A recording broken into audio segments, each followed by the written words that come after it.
Bismillahirrahmanirrahim. Alhamdulillahirabbil alamin. La ilaha illallah wahdahu la syarikalah. Lahul mulku wa lahul hamdu wa huwa ala kulli syai'in qadir. Asyhadu an la ilaha illallah wa asyhadu anna Muhammadan abduhu wa rasuluh. Alhamdulillah, Wazers, Bapak, Ibu, sahabat-sahabat sekalian. Hari ini kita akan membahas sejumlah pertanyaan yang dialamatkan ke aam@percikaniman.org, atau Anda bisa like fanspage saya dan bisa bertanya lewat inbox. Bisa like fanspage saya @aamamiruddin dan bisa bertanya lewat inbox. Ya, kita akan awali dengan pertanyaan pertama. Pak Aam, sewaktu saya ingin membagikan peninggalan almarhum suami berupa uang tabungan ditambah uang duka saat wafat dari taspen, anak-anak tidak bersedia menerimanya. Mereka memberikan semua pada saya dengan alasan sudah merasa cukup dengan rizki yang Allah berikan pada mereka. Atas persetujuan mereka pula, saya gunakan uang tersebut untuk daftar haji dan sebagian lagi untuk perbaikan rumah. Pertanyaannya, bolehkah yang saya lakukan ini? Kalau tidak boleh, apa yang harus saya lakukan? Mohon jawabannya. Ya, itu pertanyaan dari seorang ibu, seorang istri yang ditinggal wafat oleh suaminya, kemudian dengan kerelaannya membagikan apa yang harus dibagikan dari warisan. Ternyata anak-anaknya mengatakan, udah mah, itu untuk mama saja. Alhamdulillah Allah memberikan rizki pada kami. Nah, akhirnya ada pemikiran atas persetujuan anak-anaknya juga, itu digunakan untuk daftar haji, untuk renovasi rumah. Apakah hal ini diperbolehkan? Ya, itu pertanyaannya. Tentu saja ini diperbolehkan. Dan alhamdulillah ibu punya putra putri yang soleh dan solehah. Jadi kalau putra putri yang soleh dan solehah itu sama sekali tidak pernah berebut tentang warisan. Kan ada orang yang berebut warisan sampai satu sama lain saling bermusuhan. Ya, kalau ini malah udahlah, alhamdulillah kami sudah ada, ya sokwe gunakan untuk mama. Akhirnya dengan kerelaan hati anak-anak, uang yang harus dibagikan berupa warisan itu dikembalikan lagi kepada ibu. Jadi mereka terima, tapi dikembalikan, sok mama gunakan untuk renovasi rumah, untuk ibadah haji. Nah, pertanyaannya, boleh tidak? Tentu saja sangat-sangat boleh. Dan ibu bersyukur ibu punya anak yang soleh. Memang anak-anak yang soleh itu tidak rakus gitu ya. Tuh, enaknya punya anak yang soleh itu tidak rakus. Kan ada yang sampai berebut harta, sampai berantem, bermusuhan. Kalau ini malah harta warisan itu diterima dan dibalikin lagi ke ibunya. Digunakan untuk hal yang kiranya manfaat untuk orang tuanya. Sekali lagi, ini halal. Ibu boleh terima, ibu boleh syukuri, ibu bisa gunakan untuk berhaji, bisa gunakan untuk hal lain, tadi renovasi rumah dan lain sebagainya. Atau kalau ada sisa ibu tabungkan, itu sudah jadi milik ibu. Sekalipun tadinya harta warisan lalu dibagikan oleh ibu kan, lalu dikembalikan lagi oleh anak itu sebagai hadiah untuk ibu. Ya tentu saja itu sesuatu yang menurut hemat saya sesuatu yang mulia dan ibu boleh menikmatinya, ya. Ya. Pertanyaan berikutnya, Pak Aam, saya berumah tangga ingin saling mencintai, berjanji untuk terus berusaha menjadi istri yang baik. Begitu juga suami. Tapi kadang ada pihak ketiga yang suka merongrong. Bahkan itu tuh bagian dari guru saya. Saya sangat menghormatinya, tapi saya kadang marah dan kesal. Bolehkah saya protes atau saya menyampaikan ketidaksukaan saya dengan ikut campurnya dia dalam rumah tangga saya? Atau saya diam saja karena dia guru saya?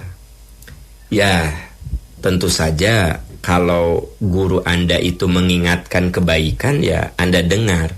Tapi kalau sudah ikut campur dalam urusan rumah tangga, jangankan guru, orang tua juga tidak boleh begitu, ya. Memang ada orang yang mengatasnamakan guru alias itu memurid saya, tapi intervensi dalam masalah rumah tangga, hal-hal detail dia ikut intervensi, ya. Sampai nanya berapa penghasilan kamu, berapa yang kamu tabungkan. Nah, ini kan guru yang menurut saya sudah keluar dari wilayahnya. Ya, kalau yang namanya guru itu hal-hal mengingatkan hal-hal yang bersifat spiritual. Ya, Anda diingatkan, Neng, kalau udah punya suami, udah beristri, sok ngaji tetap ya, ngaji. Nah, itu kan bagus lah. Bukan ikut campur dalam rumah tangga Anda, tapi ngingetin, ya. Begitu dia lihat karena dia sudah merasa dekat dengan Anda, kelihatan Anda punya rezeki yang bagus, mobil ganti, motor ganti, dia cerita, Neng, awas jangan lupa zakat, infak, sedekah ya. Allah sudah memberikan kenikmatan. Nah, itu kan sifat yang sifatnya spiritual, ya. Boleh-boleh saja guru ikut campur. Neng, jangan lupa. Jangan karena kesibukan kamu sampai lupa tahajud, lupa saum Senin Kemis, lupa duha.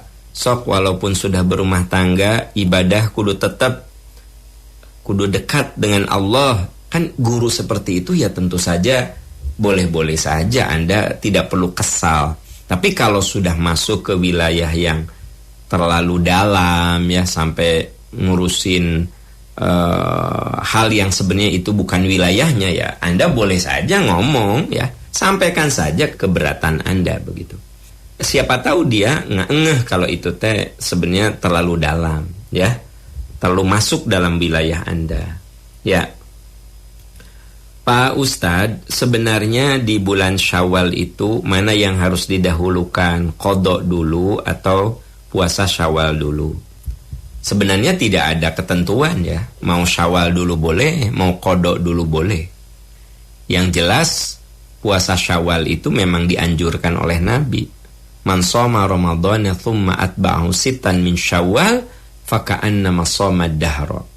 Siapa yang saum Ramadan lalu dia ikuti dengan 6 hari di bulan Syawal, maka pahalanya sama dengan saum selama 1 tahun. Itu hadis Muslim, hadis sahih, ya kan? Gitu. Nah, mana yang didahulukan? Qadha dulu atau Syawal dulu? Ya terserah, tidak ada ketentuan manapun. Hanya kalau kita lihat dari sisi hukum, kan kalau saum Syawal itu sunnah, kalau qadha itu wajib. Nah, Imam Syafi'i pernah ditanya oleh muridnya, mana yang didahulukan? Kata Imam Syafi'i, qadha itu wajib, Syawal itu sunnah. Tentu kamu harus mengutamakan yang wajib sebelum yang sunnah. Nah, itu kan pendapat beliau, dan menurut hemat saya cukup masuk akal. Kalau kita meninggal, kita kan masih punya hutang berarti. Nah, makanya lunasi dulu hutang qadha kita. Itu Imam Syafi'i menganjurkan untuk membayar qadha dulu baru Syawal. Tapi kalau Anda berpikiran, kan Syawal mah terikat waktu ya, di bulan Syawal, aku mah mau Syawal dulu, ya tidak apa-apa juga, silahkan. Yang pasti yang namanya saum Syawal itu selama bulan Syawal, ya, berarti kan dia terikat waktu selama bulan Syawal. Terserah mau sehari saum terus dikosongkan 2 hari saum lagi, yang penting di bulan Syawal tuh 6 hari, ya kan? Terserah. Ada juga yang begini, Seninnya Syawal, Selasanya bayar qadha, ya, Rabunya Syawal. Jadi sama dia di selang-seling. Yang satu sunnah, yang satu wajib. Boleh tidak? Boleh juga, silahkan saja. Itu kembali kepada apa yang paling nyaman untuk Anda sebenarnya. Tidak ada aturan khusus tentang masalah ini. Silahkan lakukan yang menurut Anda nyaman, ya. Pertanyaan berikutnya, Pak Aam, seberapa batasan hibah kepada anak? Bolehkah semua harta kita hibahkan kepada anak hingga kita sebagai orang tua tidak punya apa-apa? Kalau harta berupa rumah dijual, suami istri ingin berbagi ke istrinya, terus berapa untuk istri dan suaminya? Oke, kita jawab yang pertama dulu. Bolehkah seorang ayah atau ibu menghibahkan seluruh harta kepada anaknya? Ya kalau bicara boleh dan tidak, ya boleh. Jadi hibah itu tidak ada batasan. Yang ada batasan itu wasiat. Ats-tsulusa. Wasiat itu maksimal 1/3. Kemudian yang kedua, la wasiyata liwarithin. Tidak ada wasiat untuk ahli waris. Jadi kalau kita ini ingin mewasiatkan harta, satu, tidak boleh kepada ahli waris. Saya tidak boleh mewasiatkan harta kepada anak, karena anak itu pasti dapat warisan. Saya tidak boleh mewasiatkan harta kepada ibu saya, bapak saya, istri saya. Kenapa? Karena pasti mereka itu kalau saya meninggal dapat warisan. Istri dapat warisan, ibu atau ayah dapat warisan, anak dapat warisan. La wasiyata liwarithin. Tidak ada wasiat untuk ahli waris. Yang kedua, ats-tsulusa. Nabi mengatakannya sampai 3 kali. Wasiat itu maksimal 1/3. Nah, jadi yang ada batasan dan aturan itu adalah wasiat. Sementara hibah, harta yang kita berikan ketika masih hidup. Kalau wasiat, baru perpindahan milik terjadi setelah kita mati. Makanya wasiat itu bahasanya, bila saya meninggal, maka. Bila saya wafat, maka. Nah, jadi ada klausul, ada persyaratan, bila saya meninggal, maka begini-begini. Jadi wasiat itu baru menjadi hak milik penerima wasiat setelah pemberi wasiat meninggal. Tapi kalau hibah, ketika kita hidup, sudah ada ijab kabul, sudah ada akad hibah, ya kan? Gitu. Sudah ada akad hibah, dikuatkan oleh notaris. Nanti notaris menguruskan pergantian nama. Jadi kalau saya menghibahkan rumah pada anak saya, maka sudah ada akad, ya, ijab kabul hibah. Kemudian setelah ijab kabul hibah itu, nanti ada perpindahan hak milik yang dibuktikan dengan sertifikat. Nah, jadi rumah yang tadinya atas nama saya atau atas nama istri saya dihibahkan. Nah, maka ketika saya hidup, itu rumah sudah aktenya atas nama, sertifikatnya udah atas nama anak saya. Itu hibah namanya. Jadi sayanya masih hidup, ya kan? Begitu. Nah, bagi bapak ibu yang akan menghibahkan harta, itu sekarang harus sudah diurus akte hibahnya, ya. Ijab hibahnya itu, ijab kabul hibahnya itu udah diurus ke notaris.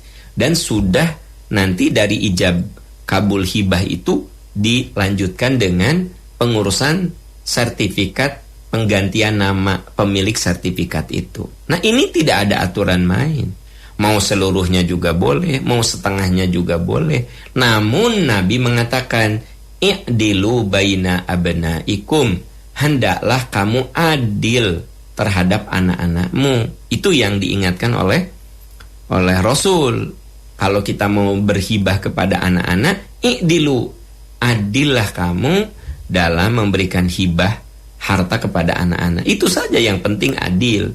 Urusan mau seluruhnya boleh, Saya misalnya boleh menghibahkan rumah saya kepada anak. Jadi sebenarnya saya nggak punya apa-apa. Kalau saya meninggal ya tidak punya apa-apa. Mungkin sedikit tabungan ya. Nah itu yang dibagikan. Atau mungkin kendaraan yang saya pakai. Nah itu paling yang dibagikan. Saya rumah sudah tidak punya aset, sudah saya hibahkan. Berarti saya meninggal tidak punya apa-apa. Boleh tidak? Boleh-boleh saja. Akadnya ijab kabulnya hibah. Begitu ya. Tuh. Jadi anak-anak kita mendapatkan harta itu dengan 2 jalur.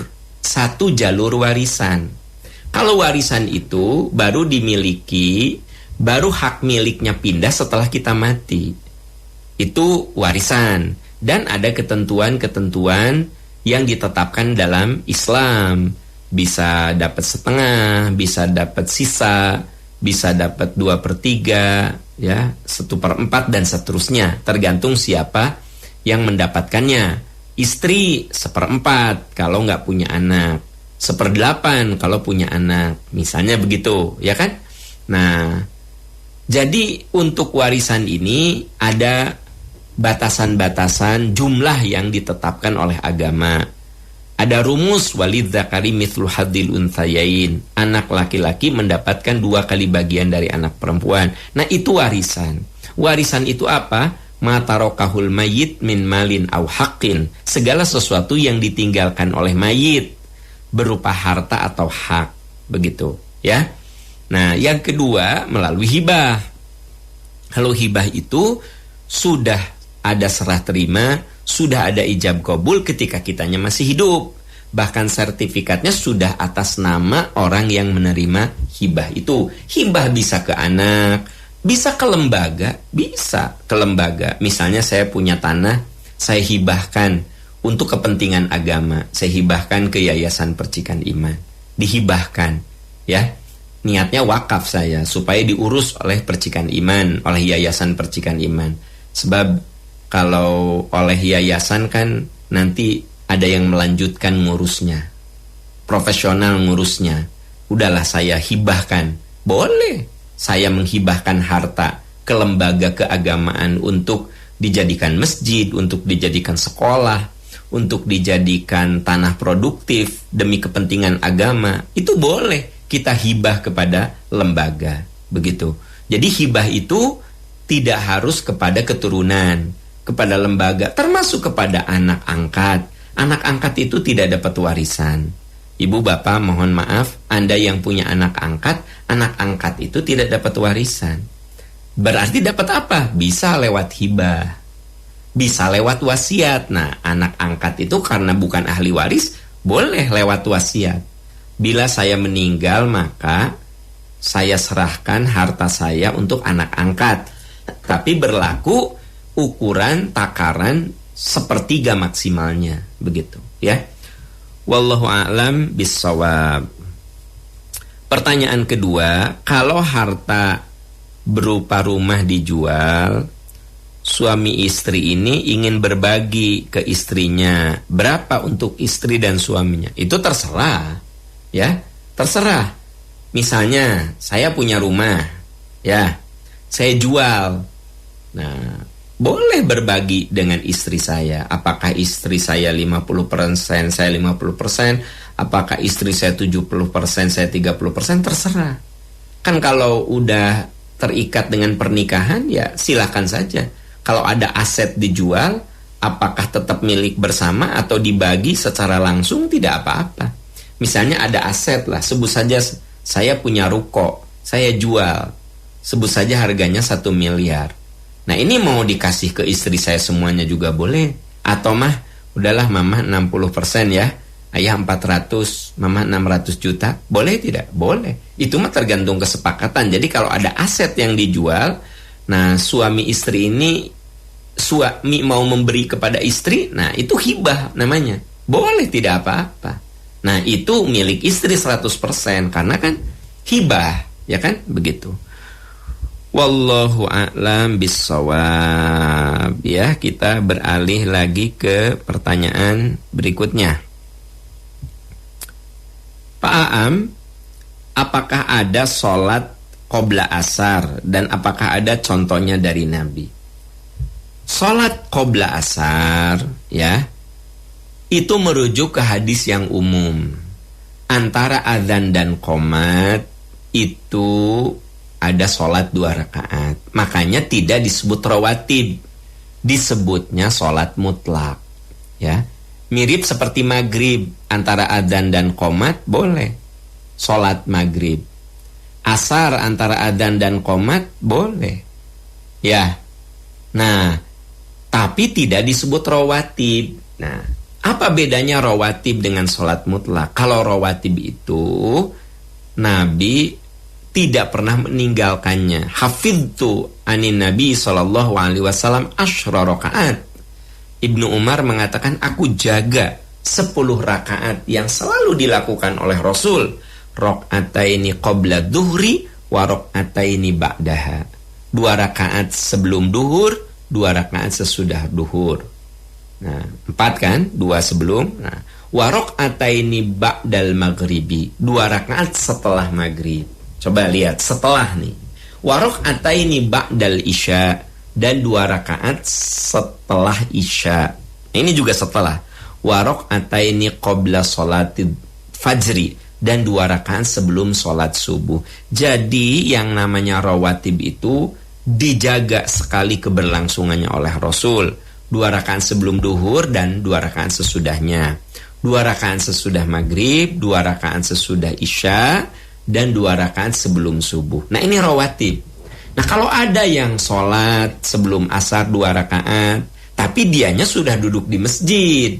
Jadi antara adzan dan qomat, kalau ada jeda waktu boleh diisi dengan sholat. Apakah itu qobla maghrib, apakah itu qobla asar, apakah itu qobla isya. Tapi dengan catatan, andanya sudah duduk di masjid nunggu azan. Ya, misalnya kita di Masjidil Haram begitu ya.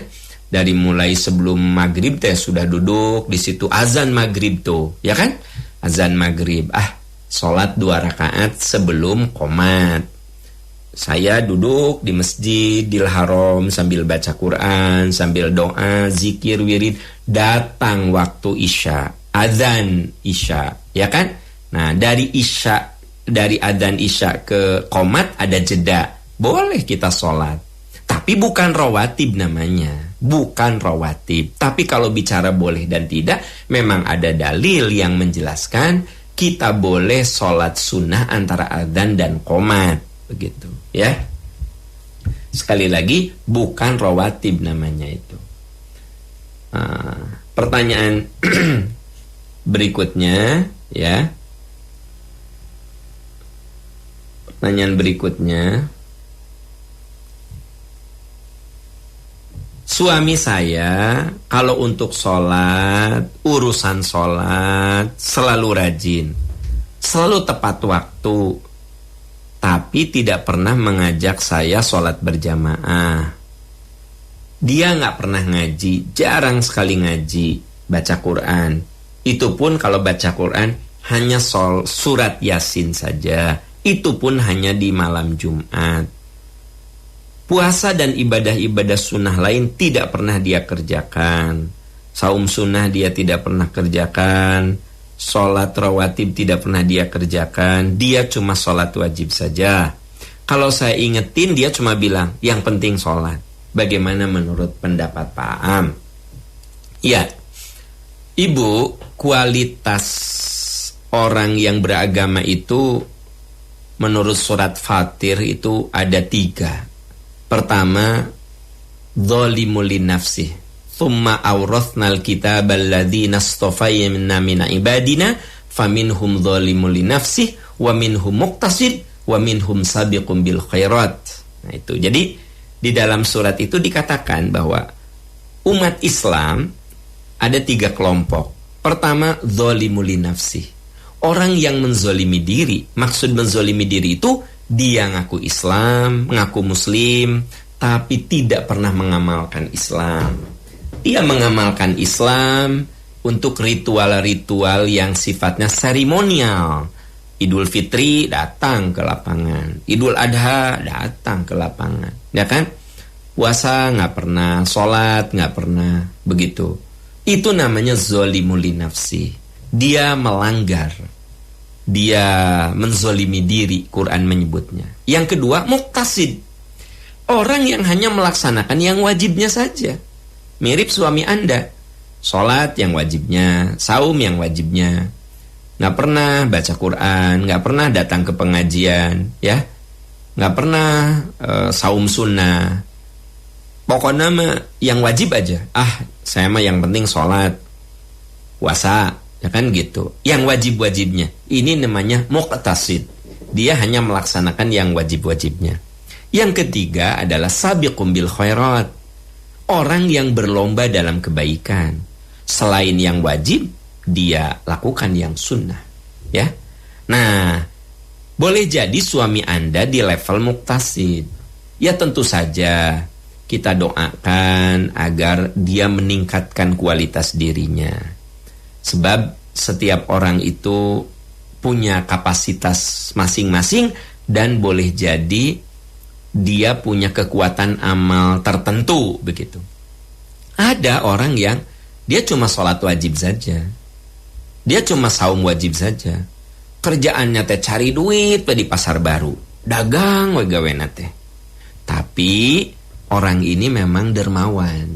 Saudara berkekurangan dibantuan, teman kekurangan dibantuin, ya kan gitu.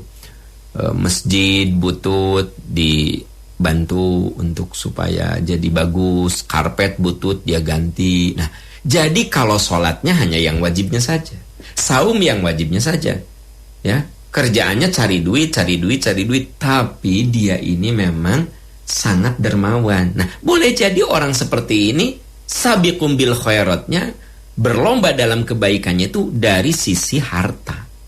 Jadi setiap orang itu oleh Allah diberi plus minus. Ada orang yang tidak pernah tahajud, tapi dia jam 3 pagi sudah bangun. Dia nulis. Dia menulis karya-karya ilmiah. Dia nulis buku, ya kan begitu. Dia nggak pernah tahajud, tetapi puluhan buku dia tulis. Dan boleh jadi itu dinikmati oleh ribuan orang.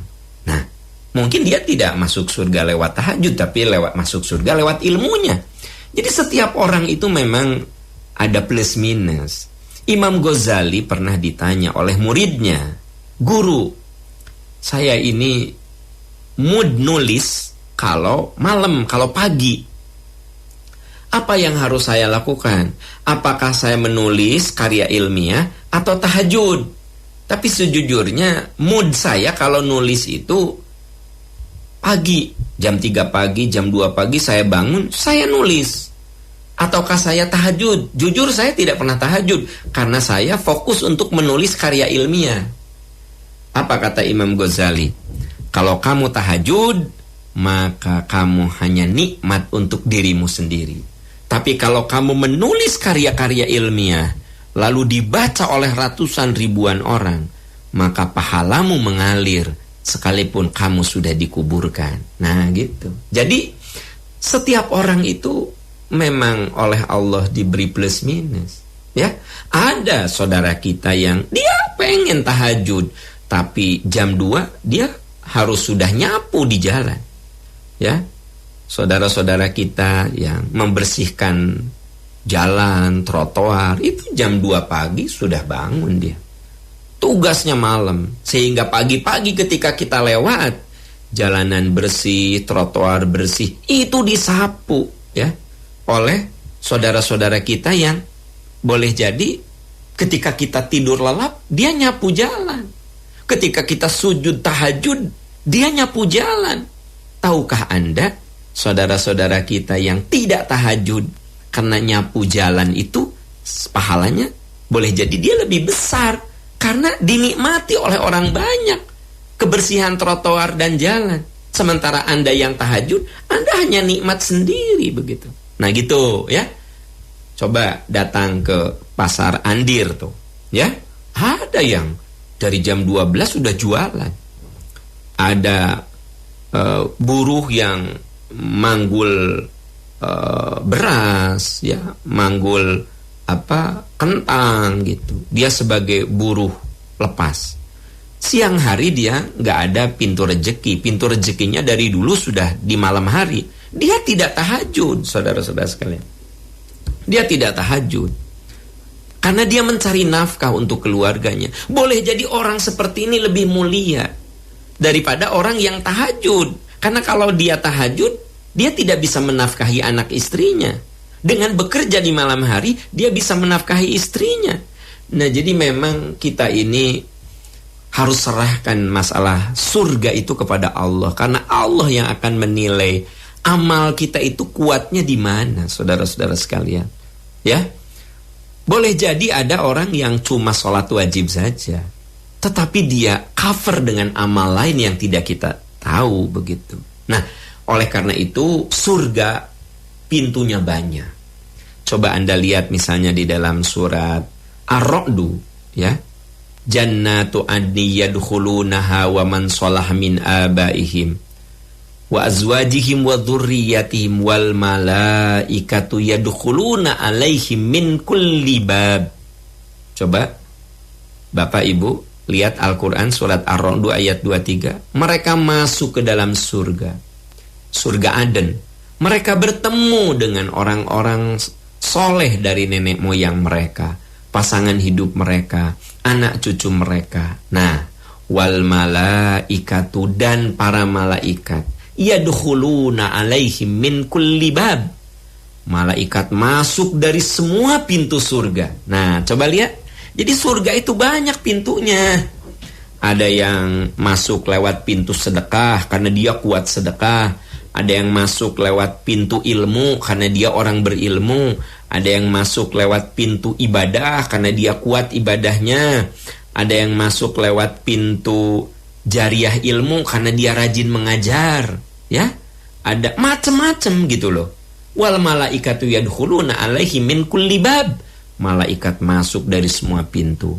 Lalu apa kata malaikat? Salamun alaikum bima sobartum. Selamat kalian masuk surga karena kalian bersabar. Nah, begitu Bu. Jadi kalau suami ibu sekarang ini hanya melakukan sholat yang wajibnya, saum yang wajibnya, yang lainnya enggak, ya mungkin itu di wilayah muktasid, melakukan yang wajibnya saja. Doakan saja supaya dia meningkat. Atau tanpa sepengetahuan ibu, sebenarnya dia melakukan amalan-amalan lain yang boleh jadi dia masuk surga bukan lewat pintu sholat atau saum, tapi pintu lain yang ibu tidak tahu, begitu ya.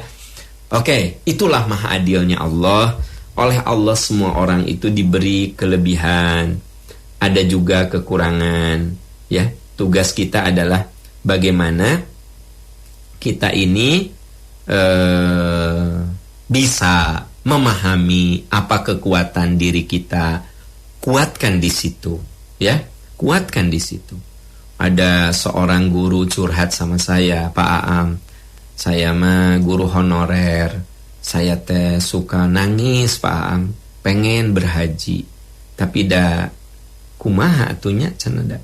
Nabung nggak nyampe-nyampe, dan namanya juga guru honorer saya teh.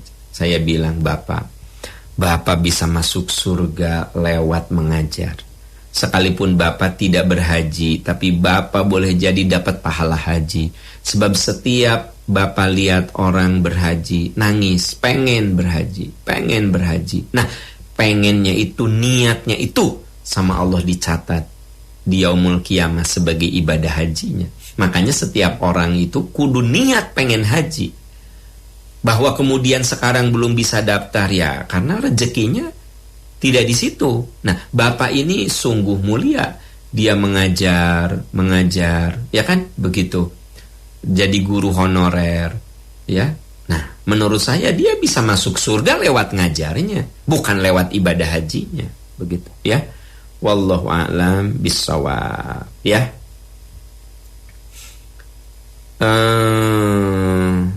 Pak Aam, apakah harta peninggalan Bapak yang sudah meninggal, seorang ibu bisa menghibahkan harta kepada cucunya, padahal mereka punya anak 8 orang. Ya tentu saja nggak bisa atuh. Jadi begini.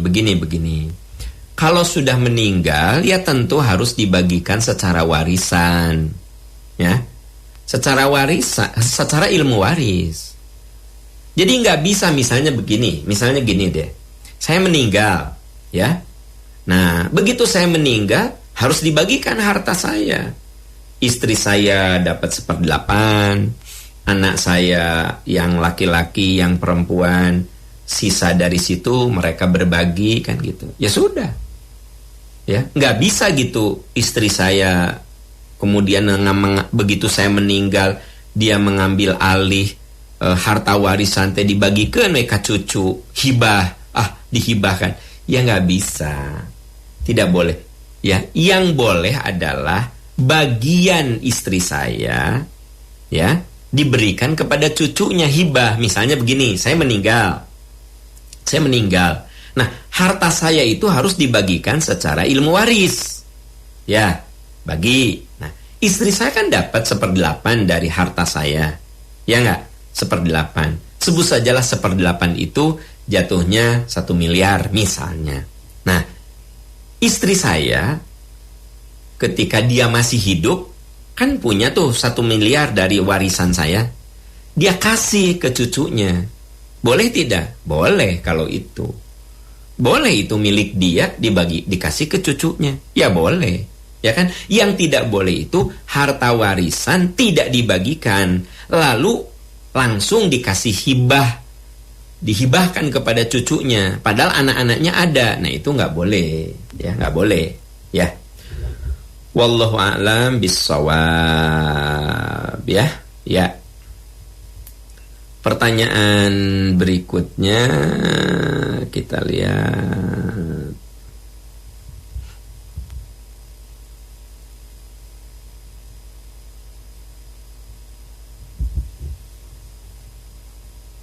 Tadi Pak Aam, kalau nyawalan baiknya dilakukan pas hari lebaran keberapa?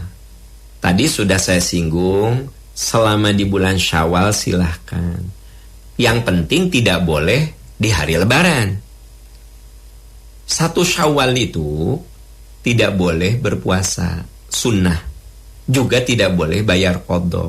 Haram kita puasa di hari raya Idul Fitri. Nah, hari raya Idul Fitri menurut aturan Islam 1 Syawal. Tapi kalau lihat kalender, Idul Fitri itu 2 hari, ya, 1 Syawal dan 2 Syawal. Nah, sebenarnya kita tidak boleh puasa itu 1 Syawal. 2 Syawal Anda sudah boleh berpuasa. Apakah qadha, apakah saum Syawal atau apa saja boleh. Tanggal 2 Syawal, ya. Kalau saum Syawal ya tentu saja sampai akhir bulan Syawal, ya. Ya.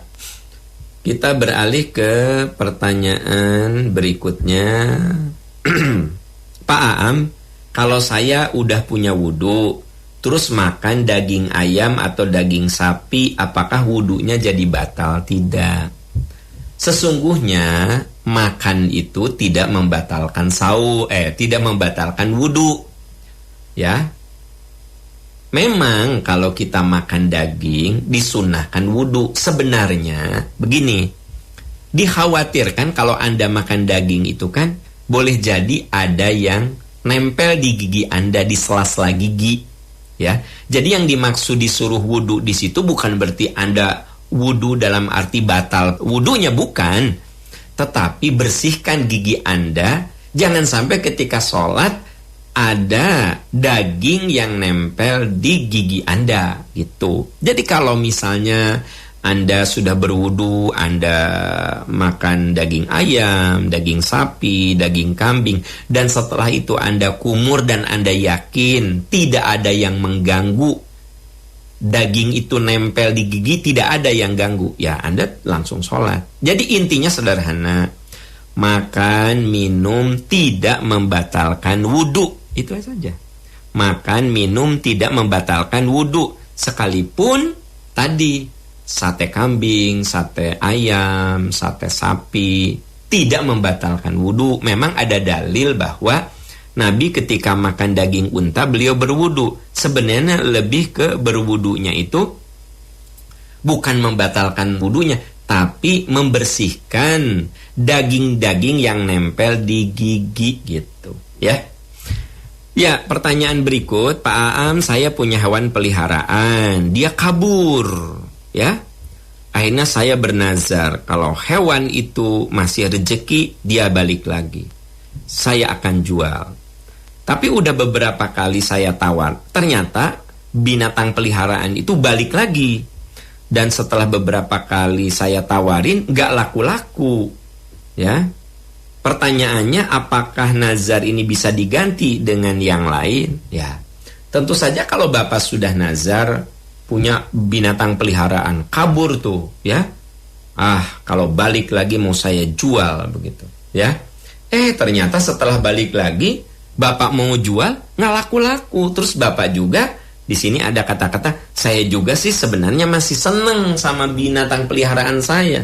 Ya karena Bapak sudah nazar, Bapak boleh ganti nazar Bapak. Bapak tidak jadi jual, saya ubah nazar saya ganti, saya tidak akan jual binatang peliharaan saya karena saya masih sayang. Tapi Anda kena sanksi, bayar kifarat, saum 3 hari, atau bisa memberikan fidyah, ya, kepada 10 fakir miskin. Bisa berupa makanan, bisa ngasih pakaian kepada 10 fakir miskin. Itu kalau Anda akhirnya membatalkan nazar, ya. Jadi boleh-boleh saja Anda nggak jadi jual. Dah saya masih seneng sama binatang peliharaan ini. Saya nggak jadi deh, nggak akan saya jual. Jadi nazarnya dicabut. Nah, kalau nazarnya dicabut, maka saumlah untuk membayar nazar yang dicabut itu, saum 3 hari. Boleh berurutan, boleh tidak. Atau kalaupun Anda tidak saum 3 hari, alternatifnya Anda memberikan fidyah, ya, memberikan berupa makanan atau pakaian kepada 10 fakir miskin. Itu solusinya, ya. Wallahu a'lam bishawab. Ozers, Bapak Ibu, sahabat-sahabat sekalian, ya. Saya juga mengajak harta kita ini tidak akan dibawa mati. Dan harta itu harus berkah, harus menjadi jariah. Saya mengajak ibu bapak untuk berinvestasi masa depan kita setelah kita mati. Insya Allah kita sedang membangun masjid agung yang berkapasitas kurang lebih 1.000 orang, ya, di daerah Arjasari. Kenapa harus di Arjasari? Karena itu wilayah yang satu, belum ada masjid besar di situ. Masjidnya kecil-kecil. Kemudian di situ daerah yang butuh pembinaan, ya, karena rawan akidah di situ. Nah, kemudian di situ juga nanti sudah ada 200 hektar punya Unpad. Pertanian Unpad di situ ada. Jadi itu akan menjadi wilayah kampus, ya. Kampus berikutnya Unpad adalah di daerah situ. Kemudian di situ juga wilayah yang butuh pembinaan. Nah, jadi prospeknya sangat-sangat penting untuk pembinaan umat di sana. Makanya saya putuskan kita buat masjid agung, karena masjid-masjid besar itu banyakan di kota. Kita coba buat di tempat yang memang sangat membutuhkan, ya. Wakafku, investasi masa depanku, itu harus jadi prinsip hidup kita.